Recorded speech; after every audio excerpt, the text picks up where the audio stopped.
Nós estamos aqui juntos para, mais uma vez, recordar a figura do professor Chagas, né, e o Instituto de Biofísica. O tema que eu recebi para falar é Memórias do Instituto de Biofísica e Memórias do Carlos Chagas Filho. Muito bem. Então, eu peço o seguinte, que todos respeitem rigorosamente o tempo determinado é de 20 minutos, já foi diminuído porque atrasamos e agora temos um tempo exatamente 20 minutos para cada um, não mais do que isso. Então você, por favor, me avisa, só vale 3 minutos. Bom, eu vou dar início a essa mesa redonda e eu vou falar sobre...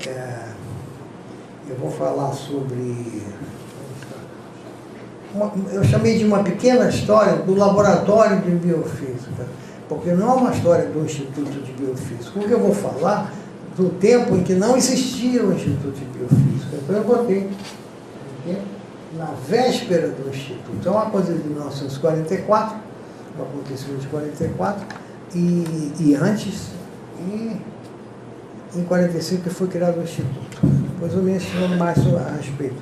Agora, isso tudo que eu vou apresentar aqui ainda não foi apresentado.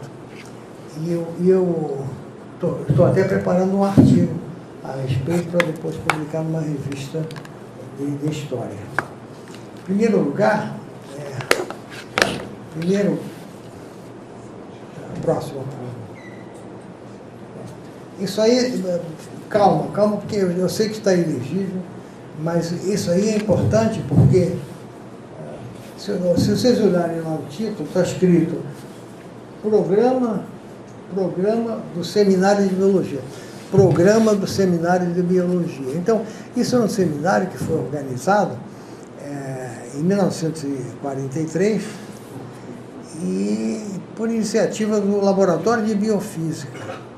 Agora, o interessante é o seguinte, tem assuntos variados, é um seminário de biologia, então tem de tudo aí, de tudo que existia no país naquela época. Bem, então eu peço que você focalize agora, isso é só para dar uma ideia de que a abertura foi feita pelo Bernardo... Isso, aí. Então... isso aí, vocês viram, é um pedaço do programa, e só para acentuar o seguinte, olha o tipo de pessoa, o tipo de cientista que foi convidado. Isso é um exemplo. Tem outro, né? Ali, o primeiro é Eduardo Braun Menendez, que é um sujeito distintíssimo, fisiologista argentino, assistente do Bernardo Osai. Bernardo Osai foi prêmio Nobel em 1948. Depois embaixo Leloir. Leloir é outro gênero, Luiz Leloir. Ele foi outro prêmio Nobel, mas mais tarde um pouco, em 1970. Depois tem o Wurmser. Wurmser vou sumarizar, o Wurmser era considerado pelo Chagas seu mentor científico. Viveu 103 anos. E ele esteve aqui, o Chagas ajudou muito, o Wurmser em retirá-lo da França ocupada, e trouxe para cá, e aí ficaram amicíssimos a partir desse acidente, e ele vinha aqui rotineiramente, de tempos em tempos, né? Ele com a mulher Sabine, que está ali embaixo também. Está escrito errado, né? Isso aí foi feito às pressas, não sei aonde, e isso eu encontrei, isso aí é um pedacinho de papel, olha aqui, é isso aqui, ó. Esse era o programa. Sobrou esse aqui, eu fiz uma cópia para mim, mas olha aqui.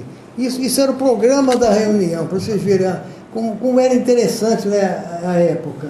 Em 1943, porque fazia um programa impresso, memória, não sei o que, essas pessoas estão fazendo hoje, não tinha isso. O que era importante? Por que era importante? Esses números que eu estou dando que eram as coisas importantes. Olha aqui esse aqui. Quer ver? Esse aqui. Está escrito errado, mas não importa. É o Dobzhansky. O Dobzhansky é um geneticista famosíssimo que fez simplesmente a síntese moderna da genética.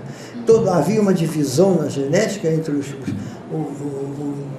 os partidários da mutagênese, os partidários da evolução separada, enfim, era uma briga de foice. Então ele chegou e mostrou que as duas coisas eram parte do mesmo objeto. Enfim, e finalmente, aqui, olha, o site aqui, o site também era prêmio Nobel, em 1948, ele foi prêmio Nobel de Fisiologia. O Walter Oswaldo Cruz era filho do Oswaldo Cruz, e o Leopoldo Demes foi discípulo dele. O Miguel Osório de Almeida era Fisiologia. Bom, por favor, próximo. Então, nessa época, em 43, as pessoas se comunicavam com muito maior liberdade, quer dizer, vinha visitar, fazia um seminário, ele levava o sujeito para fazer um estágio, e era tudo muito mais tranquilo, muito fácil, mas só que o dinheiro era escasso, o dinheiro era muito escasso. Atualmente dão muito pouco dinheiro para a ciência, mas naquela época não dava nada, não tinha Ministério da Ciência, não tinha nada, não tinha Conselho MPq, não tinha FAPER, não tinha nada, Então, como é que o Chagas sobrevivia? Eu chamo Chagas com você de intimidade, mas é o Chagas Filho, o Carlos Chagas Filho. Como é que ele se sobrevivia, fazia e crescia e equipamentos, etc. Está ali, tem uma placa ali, depois vocês dão uma olhada, aquele Guilherme Guende que está ali. Ele é o patrono está ali na frente. Patrono do Instituto de Biofísica, com toda a justiça, com todas as razões, porque ele levava o Instituto nas costas. Ele tinha uma folha de pagamento dos técnicos especializados, que era assim o nome que o Chagas arranjou esse nome, técnico especializado, não foi ele, foi o Luiz Simões Lopes, que era diretor do DASP, Departamento de Serviço Público, de Assistência ao Serviço Público. Então, o Chagas foi lá se queixar porque não tinha dinheiro, então ele inventou não podia nomear ninguém, era uma coisa completamente absurda. Então, ele foi lá e o Luiz Simão Lopes, vou resolver, criou o cargo de técnico especializado. É uma coisa extraordinária, mas o que é técnico especializado? É técnico especializado, mas ninguém diz em que, informática, ninguém sabe. Era técnico especializado. Então ele ia lá, ele contratava. Então o doutor Aristides foi técnico especializado, o doutor Conselho todo mundo foi técnico especializado, até que conseguisse uma vaga no quadro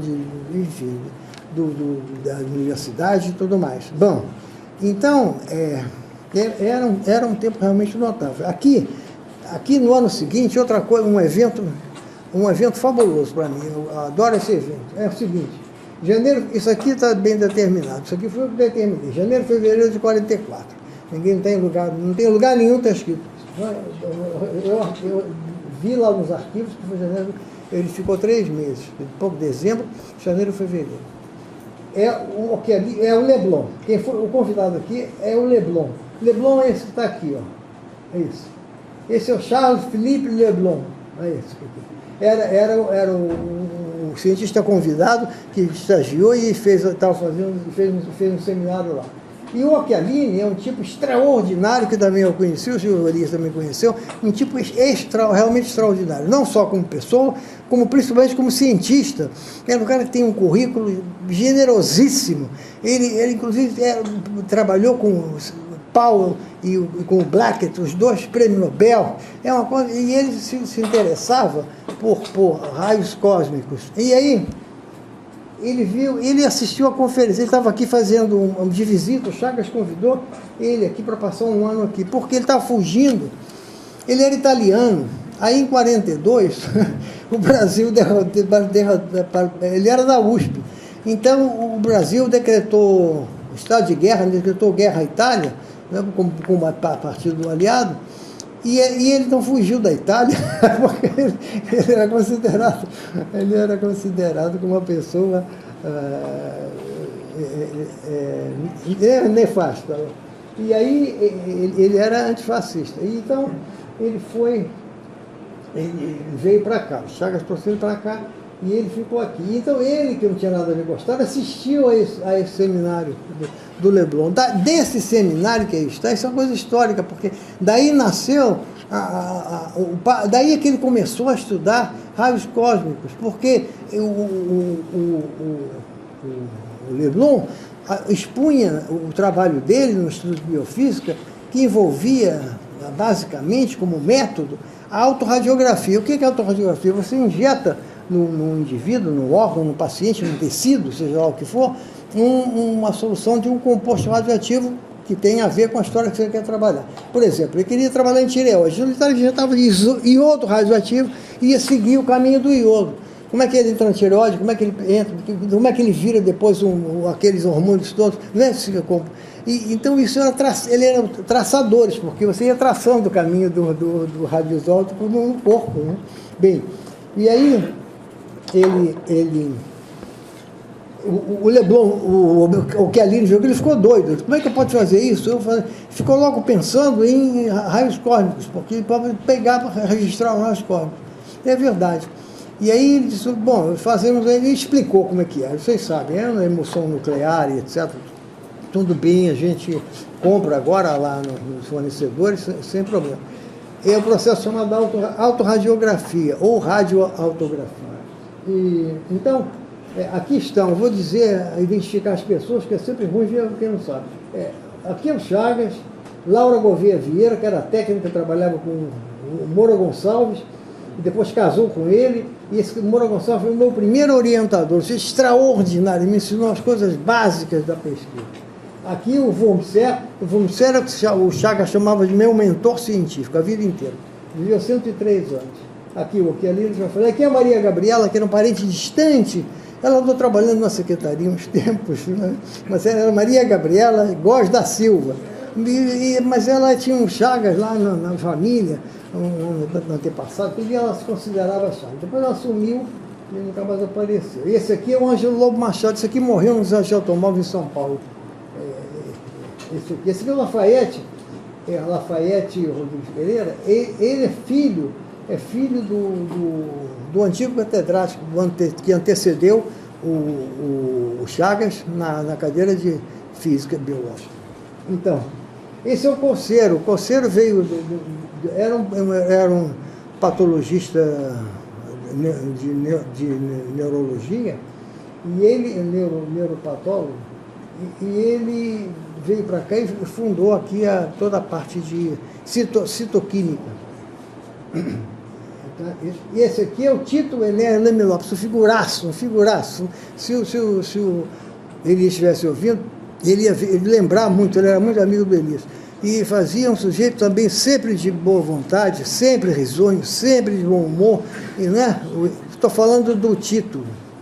Então, uma pessoa extraordinária também. E era colega de turma do Chagas. O Chagas queria fazer um instituto, mas aí ele não sabia como é que ia começar. O que ele fez? Convocou colegas de turma. Então, o Tito estava trabalhando lá no interior de Minas Gerais, lá de São João del Rei, eu acho, e aí o Chagas mandou um telegrama para ele, dizendo, venha, porque eu preciso de você. Aí diz o Chagas, de brincadeira, né? Mas está escrito lá pelo Chagas, que eu li isso. Ele diz assim, dizem que o Tito largou o emprego dele com as portas abertas e tudo, e veio embora, pegou o trem e veio embora para trabalhar aqui comigo. Ele é capaz de fazer isso, sem dúvida. Tranquilo, aliás. Não, todo mundo já foi identificado. E aqui é o Augusto, que era o decano dos serventes.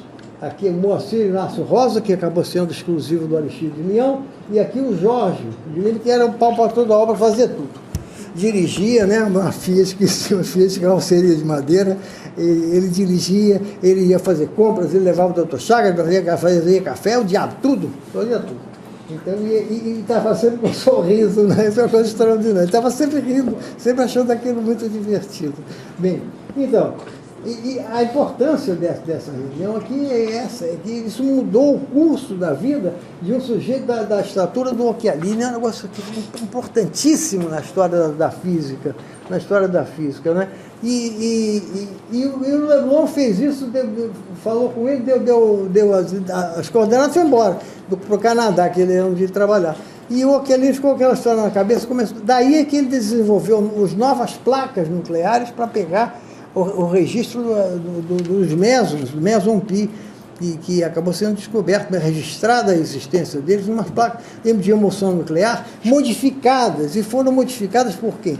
Occhialini, César Lattes, brasileiro César Lattes, Hugo Camerini, outro brasileiro. Eram jovens que estavam trabalhando com ele. E o Occhialini levou-os para Bristol. Bristol era a capital da física experimental na época. Então ele levou para lá porque o Lattes estava já lutando com isso, porque ele achava que essas placas podiam ser melhoradas. E realmente melhoraram muito. Eles fizeram placas mais espessas, claro, o caminho óptico, o caminho que o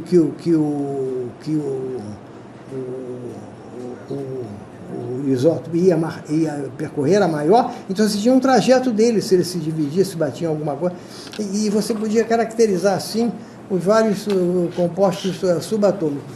E aí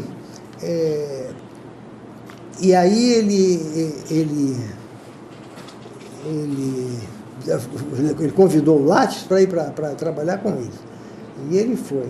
E trabalhavam já com o Occhialini, ele foi trabalhar com dois indivíduos, o Powell, Cecil Powell e o Blackett. Esses dois foram prêmio Nobel em 47 e 50, os dois, trabalhando em física experimental. Então eram pessoas assim, da mais alta distinção, né? E o Occhialini levava as pessoas para lá. E como ele estava aqui, não tinha mais ligação na Itália, ele pegou e chamou o Lattes e o Camerini para ajudar lá. Por quê? Porque todo o pessoal da Inglaterra estava mobilizado para o esforço de guerra. Em 44 estava em plena guerra ainda. Em 45 que houve o armistício, né? Então, toda a física, todos os físicos, eles estavam mobilizados para o esforço de guerra. Enfim, não vou entrar em detalhes, senão vou perder tempo. Aí, existe uma carta, isso tudo descrito pelo Lattes, uma carta de 21 de abril de 1946, dirigido ao Leite Lopes, Zé Leite Lopes, do Centro de Pesquisas Físicas, né? O nosso contemporâneo morreu há pouco tempo. E ele tinha um arquivo muito interessante, né, com todas essas cartas, etc. Está tudo arquivado. Então, houve então com o convite que o Leblon fez ao Lattes, ele foi para lá, então teve um encontro dos três físicos, o Powell, que era prêmio Nobel, ou ia ser prêmio Nobel em breve, o Occhialini e o Lattes, né? Então, os três eram a favor do conhecimento, contra as forças de guerra. É engraçada a posição deles, né? Porque realmente estavam torcendo para as duas coisas ao mesmo tempo. Quem se interessar isso, tem uma bibliografia aqui que eu posso dar depois em português de uma pessoa que trabalhou muito nisso também, nesse assunto. Em segundo lugar, quer ver o próximo fórum? Isso aqui é o seguinte, isso é um bilhete do Occhialini. E o Occhialini se assina, pode ver ali embaixo, Pepino, era o apelido dele, ele tinha o apelido Pepe ou Pepino. Aqui, está aí, Pepino. Então, esse bilhete foi escrito no Alcazar. Lembra do Alcazar? É ali na Avenida Atlântica, ali na Copacabana, ele estava lá. Ele ia viajar, ele está aqui, ó, diz atrás de 1914. Aí escreveu o seguinte, eu vou ler porque é um misto de português com italiano, olha aqui, misturado. Olha aqui. Caro Carlos, caro Carlos, né? Talvez a pior mágoa nesta fuga apressada, ele ia viajar, já estava viajando, parou ali, tomou um chopp e foi embora. Foi de não ter podido encontrar novamente você depois da volta da Argentina. Então, ele estava tramando tudo para ir embora. Então, aqui vai todo o meu afeto e a minha gratidão por todas as gentilezas, mas sobretudo para o laboratório, aqui é a parte importante e interessante que eu acho, sobretudo para o laboratório e para o grupo de irmãos que você soube organizar em volta de si. Essa é a parte importante para mim. Isso aqui é um prêmio enorme. Minhas saudações cordiais a Dona Ana, mulher do Chagas, Maria da Glória, Silvia, Mana Margarida, os filhos. Repare que não nasceu ainda, 4 minutos. Vou terminar. Não tinha nascido ainda Cristina Isabel, que acabou de fazer 60 anos semana passada. Então, ela não tinha nascido, está aqui ainda. Quer dizer, isso aqui foi antes de 51. Não é? Eu posso localizar. Aliás, entre 45 e 51. Posso dizer isso, porque a Ana Margarida existia e a outra não.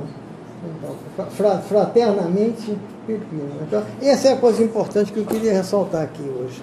É que essa expressão usada, um bando de irmãos, é que define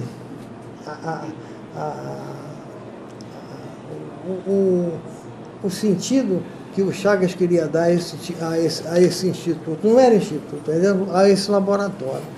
Ele queria fazer disso realmente um grupo de irmãos, né? Pessoas que estivessem juntos, trabalhando no mesmo assunto, né? Criticando uns aos outros, etc. Criticando significa colaborando, né? Colaborando uns aos outros, uns com os outros, e essa expressão é muito característica e demonstra que o Chagas conseguiu essa união. E quem observou isso foi um estrangeiro, de modo que não tinha nada a ver de puxar o saco de um ou do outro. Acontece que ele reparou isso, sentiu-se bem ali nesse ambiente, né? Então, depois disso eu estive estudando um pouco o Robert Merton, que fala muito da sociologia da ciência.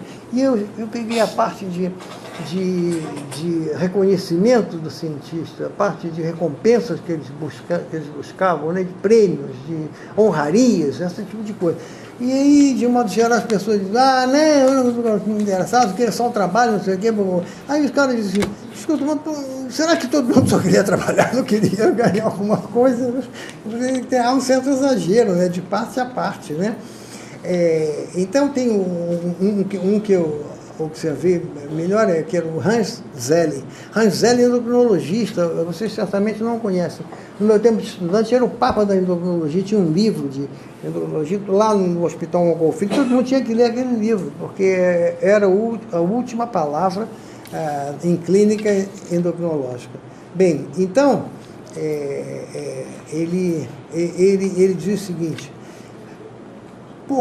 então todo mundo diz que não queria nada, não queria ganhar nada, não sei o quê. Pois bem, por que estariam todos tão ansiosos em negar que trabalham para o reconhecimento do seu trabalho? É isso que eles estão fazendo, né? Os caras trabalham para que seu trabalho seja reconhecido. Na ciência é isso que é o pagamento, né? Isso é o pagamento que você recebe.